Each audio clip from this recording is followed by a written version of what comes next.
Ton parcours en soins infirmiers commence là où tu es, une série podcast de la HESSO. C'est une formation qui est très riche, qui est très belle et voilà, je pense que c'est ce qui est important, c'est de vraiment être très curieux dans cette formation. Je pense que ce qu'il faut, c'est avoir envie. Clairement, la personne qui a envie de se lancer là-dedans, qui est motivée, elle a ce qu'il faut. Donc pour moi, la personne que je vois et qui est motivée, je la pousse, je me dis ouais, vas-y.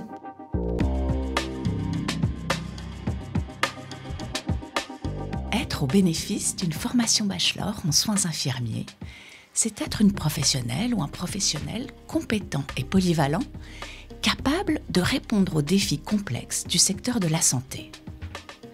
Mais quel regard les alumni portent-ils ou elles sur cette formation dense, structurée et profondément humaine ? Dans ce podcast, on recueille le témoignage de 2 alumni et d'une experte qui racontent comment le bachelor en soins infirmiers permet d'armer les futurs soignants et soignantes non seulement de connaissances, mais aussi d'une expérience humaine et professionnelle qui fait toute la différence. 7e épisode, bilan et témoignage d'alumni. Je m'appelle Charlotte Mita, j'ai 28 ans, j'ai fait une formation d'infirmière à la HESSO de Fribourg et aujourd'hui je me forme dans un master en sciences infirmières. Je suis infirmier en pédopsychiatrie dans un service de pédiatrie à Yverdon et j'ai fini ma formation il y a 3 ans. Donc dire que je suis quelqu'un qui est jeune diplômé actuellement et puis je travaille à plein temps. Je m'appelle Francesco.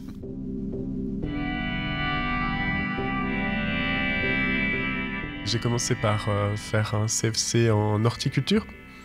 J'ai commencé à travailler depuis l'âge de 16 ans. Et après, j'ai poursuivi avec une autre formation, aussi CFC de paysagisme.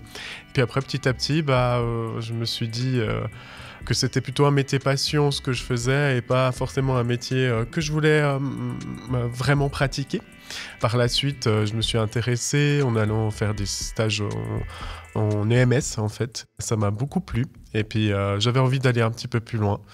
Et à côté, je faisais du secourisme de manière privée. Et en fait, ça m'intéressait d'avoir un peu plus de connaissances sur le milieu de la santé, le milieu médical. Je me suis dit, mais comment faire pour pouvoir devenir peut-être infirmier, mais peut-être un métier dans les soins. Après, petit à petit, je me suis renseigné, j'ai fait une journée ici d'observation. Et puis après, je me suis dit, c'est maintenant ou jamais, donc go. Déjà, à la base, c'était pas une vocation. Depuis toute petite, je voulais pas faire infirmière. À la base, je voulais être enseignante. C'était vraiment ça. Et puis, de fil en aiguille, j'ai cherché un peu ma voie. L'enseignement me parlait moins et je me suis dit, qu'est-ce que je vais bien pouvoir faire ?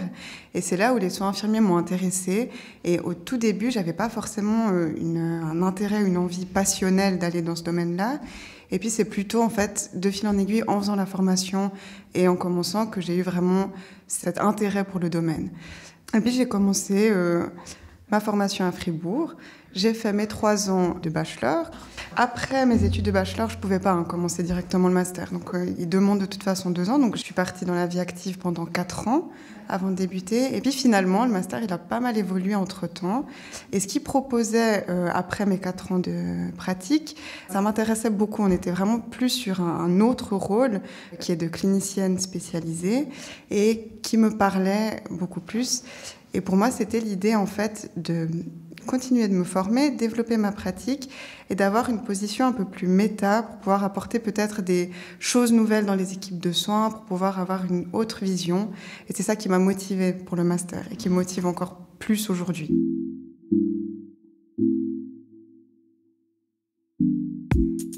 C'est clair, on a cette idée vraiment de hôpital, soins aigus, soins médecine, etc.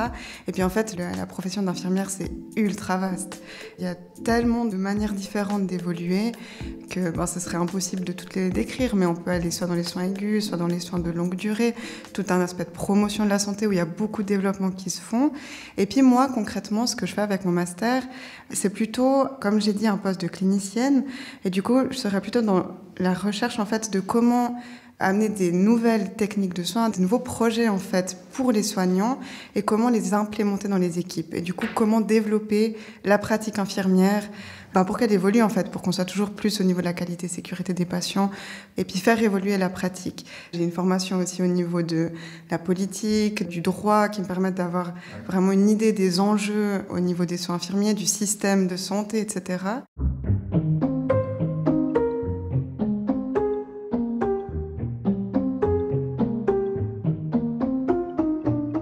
J'ai dû refaire tout un parcours avec maturité professionnelle, donc repartir un peu à la base, mes postes CFC.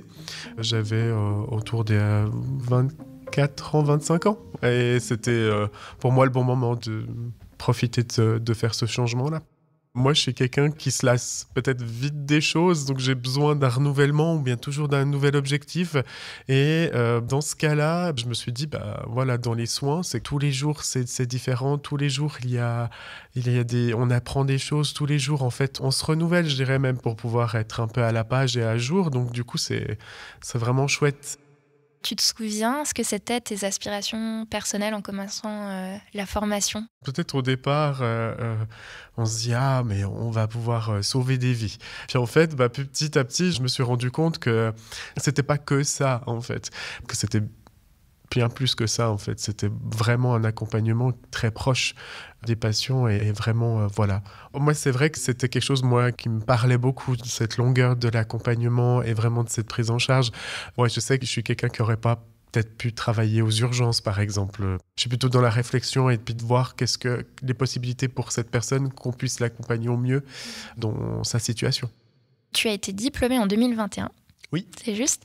Est-ce que tu peux nous raconter ce que ça a été la suite pour toi, post-formation ? J'avais l'envie de travailler rapidement. Du coup, j'ai commencé à chercher. Et puis, je suis tombé sur une annonce pour un poste en pédiatrie à l'hôpital d'Yverdon. J'ai commencé par travailler environ 5-6 mois en pédiatrie pure, donc à 100%, que ça passe de la néonatologie jusqu'à des ados, donc vraiment de la médecine globale de l'enfant et de l'adolescent. Et petit à petit, après, j'ai commencé à creuser un peu aussi la partie de la pédiatrie et ce qui est plus sur l'aspect de la santé mentale. Et petit à petit, j'ai vu qu'il y avait un service en fait spécifique pour ces prises en charge. Donc après, j'ai basculé sur la pédopsychiatrie et j'ai commencé à travailler 50% en pédiatrie, 50% en pédopsychiatrie pour complètement switcher après, je pense, une année, je dirais, post-formation, post-diplôme, pour pouvoir partir directement sur un service de pédopsychiatrie.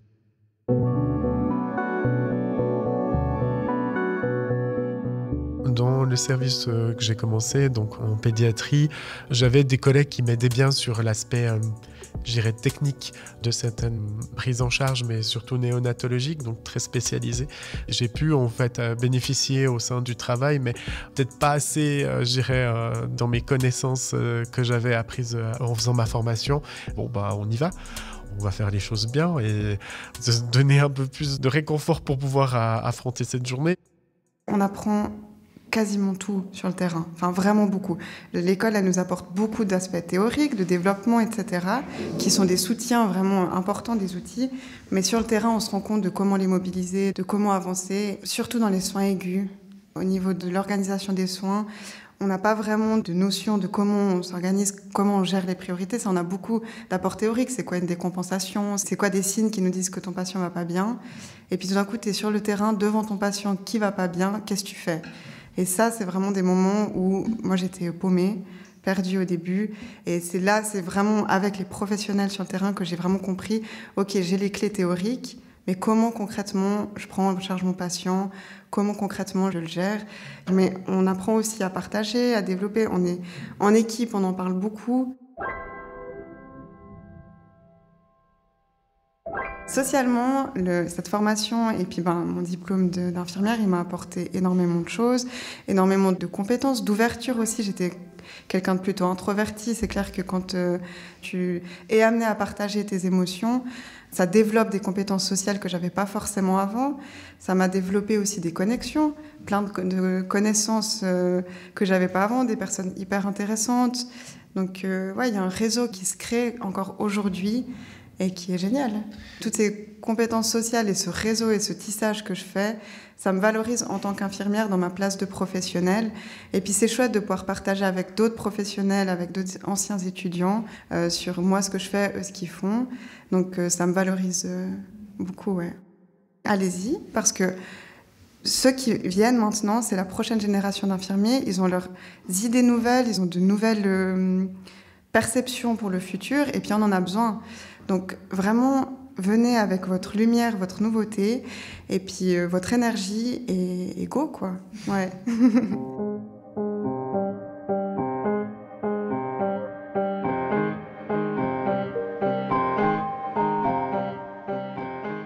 Je m'appelle Sarah Emmanuelle Ouangto, je suis conseillère aux études et coordinatrice à la Haute École de Santé, Genève. La formation, telle qu'elle est organisée actuellement, elle est sur un mode intégratif, c'est-à-dire sur chaque semestre, il y a une période de stage qui est organisée par la Haute École de Santé. Et dans la mesure du possible, on essaye aussi de permettre à l'étudiant de suivre un cursus dans ces stages, c'est-à-dire de pouvoir expérimenter différents lieux de stage. Et ces périodes intégratives, elles permettent de faire le lien avec la partie théorique qu'ils auront vue avant, et puis la pratique qu'ils vont expérimenter sur le terrain.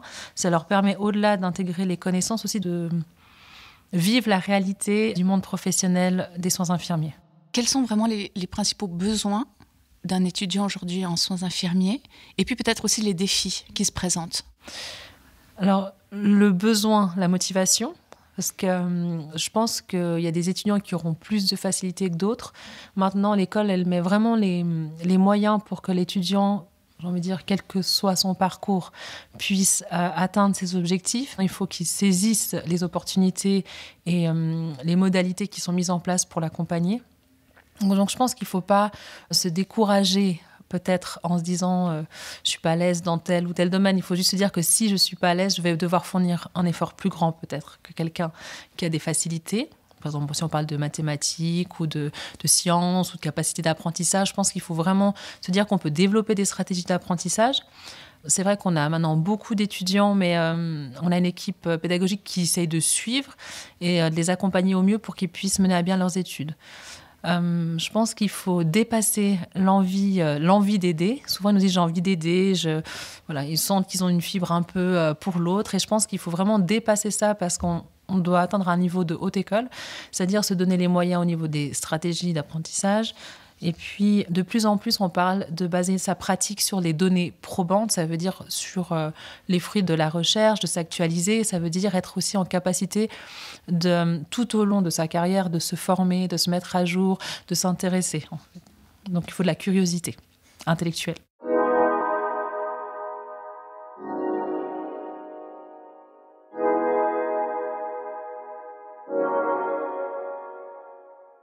Nous, notre objectif, il est dans ce tout, c'est de se dire, on voudrait donner un maximum d'opportunités aux étudiants de finir leur cursus d'études.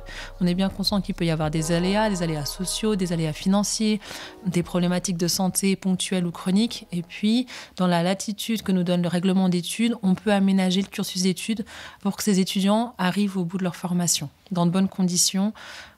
Nous, on se présente en début d'année et puis on dit, voilà, notre porte, elle est ouverte.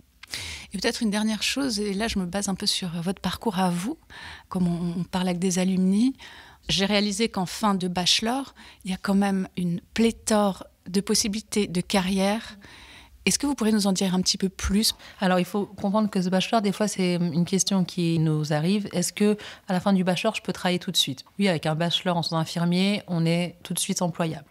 Puis après, on peut, une fois qu'on a trouvé un peu sa voie, se spécialiser, que ce soit en gériatrie, soins palliatifs, pédiatrie, santé mentale. Il y a largement de quoi faire et c'est ce qui est aussi stimulant, je vais dire. Donc ça, c'est une possibilité. Puis après, bien sûr, il y a une voie un peu plus académique qui peut être master jusqu'à doctorat. Les perspectives de cette profession et puis ce qui est en train de se jouer d'ailleurs, on a eu des votations il y a quelques temps pour des soins infirmiers forts, justement, c'est sortir de l'image, l'infirmière travaille à la demande du médecin. On va sur une collaboration interprofessionnelle, que ce soit avec le médecin ou d'autres professions de la santé, mais on n'est plus sur le médecin dit qu'il faut faire, donc on fait que. Donc on est vraiment en train de développer l'autonomie, la pratique réflexive, Il y a aussi plus d'autonomie de la part des infirmiers, une grande responsabilité, il faut en avoir conscience. On travaille sur délégation, mais on a un rôle propre qui est de plus en plus fort, avec des responsabilités qui vont avec. Et ça, je pense qu'il faut aussi être prêt à l'assumer. Et c'est ce qui rend aussi la profession intéressante, très intéressante.